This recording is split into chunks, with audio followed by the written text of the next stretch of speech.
Doutor, sobre insulina. O pessoal quer saber aqui sobre insulina. Tiveram algumas perguntas em relação da insulina com outros hormônios. Tá bom, insulina é o principal hormônio anabólico do corpo, né? Você tem que lembrar que a testosterona ela atua no ganho de massa muscular quando ela provoca a migração de células satélite induzida pela via do AKT, né? Então é isso que a testosterona faz, ela trabalha na recuperação muscular. Mas síntese muscular é controlada pela insulina. Por isso que os estados de resistência periférica à insulina eles são tão graves. Então, se você tiver uma insulina muito baixa, exemplo, paciente que tem diabetes tipo 1, que é insulinopênico, ele não tem massa muscular nenhuma, por isso que vocês veem aqueles pacientes que têm diabetes tipo 1 tudo magrinho de músculo, e o paciente que tem diabetes tipo 2, que tem resistência periférica à insulina, ele tem uma obesidade sarcopênica, né? Por quê? Porque a resistência periférica à insulina faz que não exista o que a gente chama de transporte transendotelial de insulina, que, portanto, ela chegue no músculo e faça seu efeito. Agora, o que é importante você saber? Interação de insulina com outros hormônios, né? A insulina, ela se comunica bastante com a leptina. Por quê? Tanto a insulina quanto a leptina são produzidas pelo seu corpo, elas produzem uma proteína chamada SOX3. Essa proteína, ela desativa o receptor de insulina e de leptina, provocando um aumento de resistência periférica à insulina e leptina. Isso faz com que a pessoa perca a saciedade, a capacidade anorexígena e as funções mediadas pela insulina.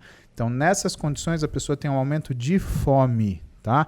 Tem algumas pessoas que ainda falam, a fome acontece pelo aumento da insulina. Não, a insulina no cérebro, ela é saciadora, ela tira a fome. Aquela sensação, você comeu, subiu sua insulina, você fala, nossa, não aguento mais. Isso daí é a ação da insulina, tá? A resistência periférica à insulina é que dá a fome. E se quando você come, você libera insulina, você piora a resistência periférica à insulina e dá mais fome ainda.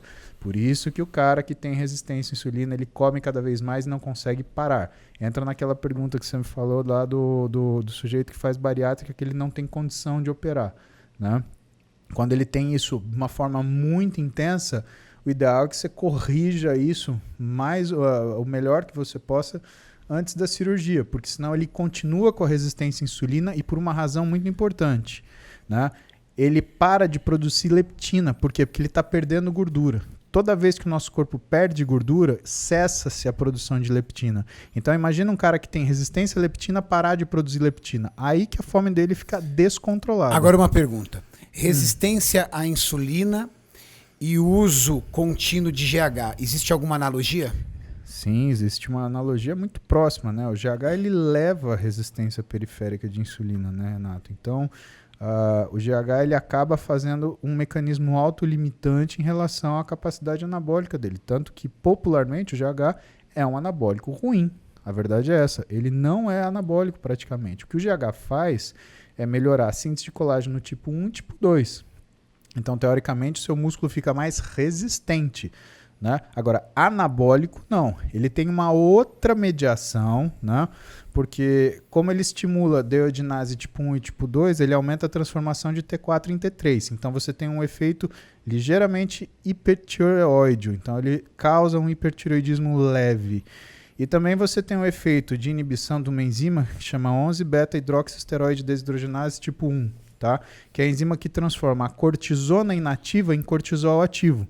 Então, quando você inibe essa enzima, você diminui a quantidade de cortisol. Então, ele funciona como se fosse um modulador de cortisol. Já incrementar mais uma pergunta aqui. Uso de esteroides combinado a GH e insulina. Isso pode promover para você um atleta com um grau de definição bom quando você fala de textura de pele e por dentro ele tem gordura intravisceral, isso é impossível. Ô Júlio, essa daí é a pergunta do Marcelo Zoppi também, falando sobre, dependendo do nível de insulina, se dilata o estômago, essas coisas. Tem 3 coisas que dilatam víscera, né? Insulina, testosterona e GH. Tá? Na realidade não é o GH, é o IGF-1 que o GH induz a produção, tá? E quando esses 3 estão combinados, é a maior resposta possível, né? O tecido muscular que mais responde a IGF-1 é o tecido visceral, né? É músculo liso, intestino, né? Então, você vê o cara que tem a tripa forte, né? Teve um menino que competia na época que eu disputei o Mr. Santos, que era um menino que tinha um físico muito bom, mas ele era um abuser de droga, que era um negócio absurdo. Ele até faleceu, infelizmente. Daniel. Não ia citar nome. Sim, Daniel. Mas você viu o físico do cara, ele tinha tanta barriga e ele se gabava de, eu tô com 100 e tantos quilos. Mas, cara, 90% do peso era barriga, era pança. Não era. Ele tinha físico 1,63 m e 120 quilos. Exatamente. Ô, louco. 120 quilos em off. Exatamente. Ele fazia lateral com 60 quilos, roubando muito, mas fazia. Então, mas era uma barrigona, né, Júlio? Não, Muito. Era um negócio que era absurdo. E, cara, ele tinha um físico fantástico, você o conheceu. Sim, tinha, mas era um negócio ridículo. Foi perder na mão. Perdeu a mão completamente. Tanto Era um é que abuser. foi o pâncreas que abriu o bico, né?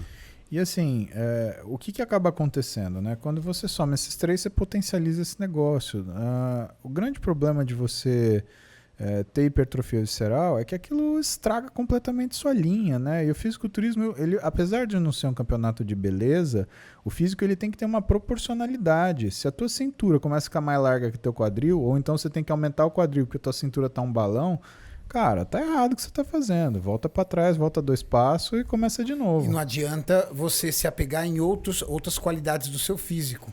Você Não. perdeu a estética do físico. Não, né? perdeu. Deixa de ser um físico admirável, né? Você tá fora do jogo, resumindo. Exatamente. Você fica uma coisa curiosa, tipo uma pirâmide do Egito. Um freak. Tipo, e aquilo não, sabe, aquilo não remete a nada, né? Você fala pra mim, você gostaria de ter... Você admira, por exemplo, um cara da Open? Admiro. Mas você gostaria de ter o físico de um cara da Open? Não gostaria. Muito obrigado. Eu acho que, por exemplo, mesmo o Schwarzenegger hoje, se ele fosse competir, ele ia para um Classic Physique, ele não ia para uma Não, Open. ele não tem chance nenhuma na Open. Exatamente. Não tem chance nenhuma. Né? O Frank Zane competiu, ele venceu o Mr. Olímpia com 83 quilos, não foi? 83 quilos e o auge foi 89 quilos. Exatamente. Que era o peso do Samir Banu. Samir Banu, que Outro era um Mr. posador Olympia, sensacional. Outro Mr. Olímpia. Né? Então a Chris gente... Dickerson, todos nessa faixa de peso. E tinha uma coisa que eu achava muito bonito, que era um paradigma. O cara ele conseguia ficar com a coxa da largura da cintura. Você lembra disso? Era muito isso. O Chris era um cara que conseguiu chegar muito perto, senão ele Sim. conseguiu bater isso. Um físico maravilhoso. E é um cara que fez um físico com 89 quilos. 89 Aí vira o quilos. cara pra mim e fala assim, eu quero ter 3 dígitos. Meu, para, deixa de ser bobo. Eu comparo isso. Quando o cara senta e fala isso pra mim, eu falo assim, vamos fazer uma brincadeira. Eu vou te entregar um saco com dinheiro dentro e vou te entregar um boleto de 50 mil reais. Esse saco pesa 1 quilo. Cada nota de dinheiro pesa mais ou menos aí uns 5 gramas. Então é um saco grande. Sim. Só que o boleto é de 50 mil reais. A brincadeira é a seguinte, você assume o boleto. Se no saco, que tem notas de 1, de 2, de 50 e 100, tiver mais do que 50 mil reais, é seu. Mas se nesse saco tiver só nota de R$1 e faltar dinheiro para pagar, o azar é seu também. Você quer? O cara dá Essa uma analogia pensada. é com o quê? Quando o cara ele fala que ele quer ganhar peso. Não, eu preciso ter 3 dígitos, eu preciso ter 3 dígitos. Cara, você vai ter 3 dígitos com um físico ruim. Pra quê? Isso é bobinho, né? Você tem que ter um físico que mostre. Por quê? Porque tem muito cara que tem 89 quilos, 85 quilos, que você olha pra ele, nossa, parece que tem 120. Né? Existe uma dissociação entre o peso da balança e a forma física. Claro. Músculo não é pesado. Você pegar um deltoide meu, por exemplo, que treina pra caramba, sei lá, deve ter uns 200 gramas. Então, se você olha, eu tenho 400 gramas de deltoide. Se eu vir na balança um ganho, por exemplo, de 200 gramas, isso quer dizer que eu ganhei 50% de deltoide em cada um. Mas às vezes o cara pode ter na linha de cintura dele entre intestino e tudo mais, ele pode ter ali 15, 20 quilos fácil. Tranquilamente, Renato. E é possível você Tranquilamente. manter a gordura visceral e perder a gordura corporal? Ou se é possível você fazer isso. Isso é uma das coisas que a gente mais faz, na verdade, né, Júlio? Tanto com medicação quanto com rotina. Né? O jeito de você lidar com a alimentação ele é importante para isso. O jeito que você lida com o exercício é importante para isso.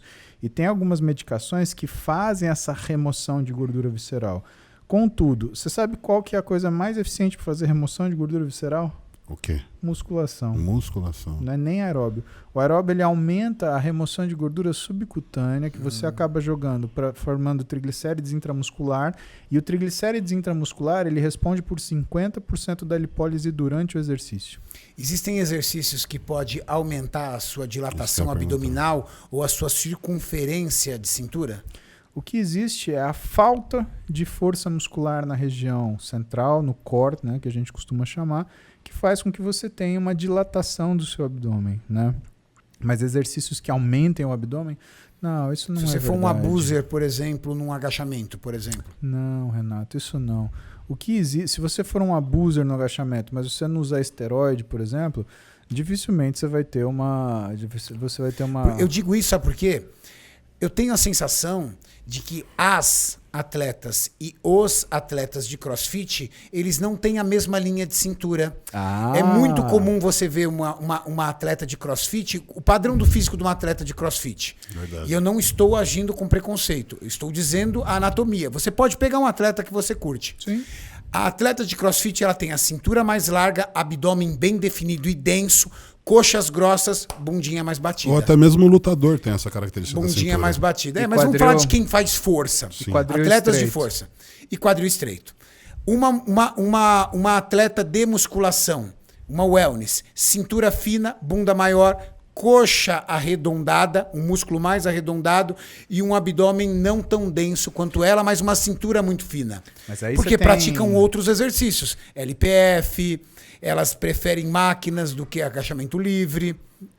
Não é só isso, Renato. E a única coisa que eu consigo... E os homens também. Os homens são cintura mais larga, abdômen bem definido, coxas proporcionais e uma cintura, uma desproporção muito pequena entre dorsais e linha de cintura. E aí eu entendo. Quais são os exercícios do CrossFit? Exercícios de base, terra, agachamento. Só que a abordagem do CrossFit é uma abordagem para realização de trabalho, não para construção de uma harmonia física. E isso leva a toda a diferença. Outra coisa que o CrossFit faz, você tem muito exercício que você se pendura, barra, argola. E quando você faz isso, você trabalha muito estabilizadores da escápula. E os estabilizadores da escápula, incluindo o serrátil, eles têm uma implantação baixa no tronco, fazendo você aumentar a sua linha de cintura por desenvolvimento muscular. Por outro lado, os exercícios de levantamento, o que você quer que o atleta faça é levante aquele peso. Só que se ele não tem consciência corporal, por exemplo, para jogar para força para o quadril, o que ele faz? Ele joga para o quadríceps. E o quadríceps, ele também faz extensão do quadril de uma forma secundária. Logo, se você começa a ter um quadríceps muito forte, ele começa a superar o efeito do glúteo na extensão do quadril, você começa a desligar o glúteo. O que vira a sua extensão do quadril? Fica um efeito do quadríceps tracionar. Então, tudo existe de uma forma que...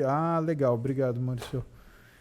Existe uma situação onde o fato de você, no CrossFit, você não ter uma abordagem para criar um equilíbrio nem funcional, nem anatômico entre os músculos, né? Você tem a obrigação de fazer aquele movimento. Tem muito atleta que vai fazer o quê? Ele vai fazer da forma que ele mais é otimizado.